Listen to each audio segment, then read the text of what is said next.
أعوذ بالله من الشيطان الرجيم. بسم الله الرحمن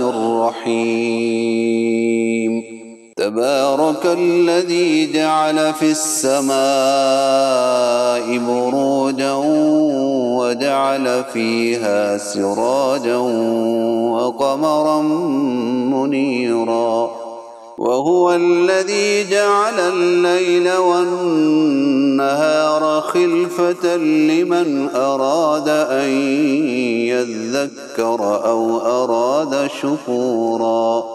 وعباد الرحمن الذين يمشون على الأرض هونا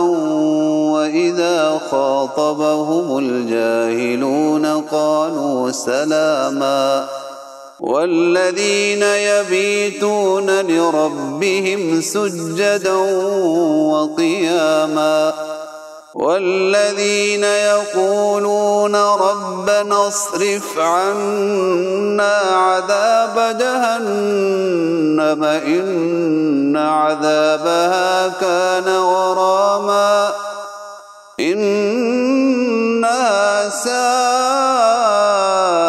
مستقرا ومقاما والذين إذا أنفقوا لم يسرفوا ولم يقتروا وكان بين ذلك قواما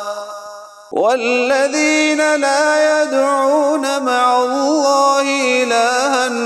آخر ولا يقتلون النفس التي حرم الله إلا بالحق ولا يزنون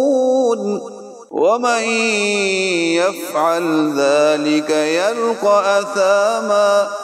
يضاعف له العذاب يوم القيامة ويخلد فيه مهانا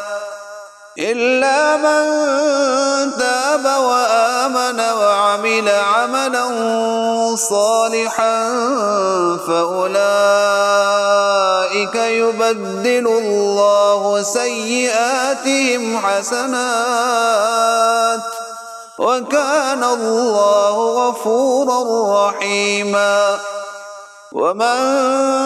تاب وعمل صالحا فإنه يتوب إلى الله متابا والذين لا يشهدون الزور وإذا مروا باللغو مروا كراما والذين إذا ذكروا بآيات ربهم لم يخروا عليها صما وعميانا والذين يقولون ربنا هب لنا من أزواجنا وذرياتنا قرة أعين واجعلنا للمتقين إماما أولئك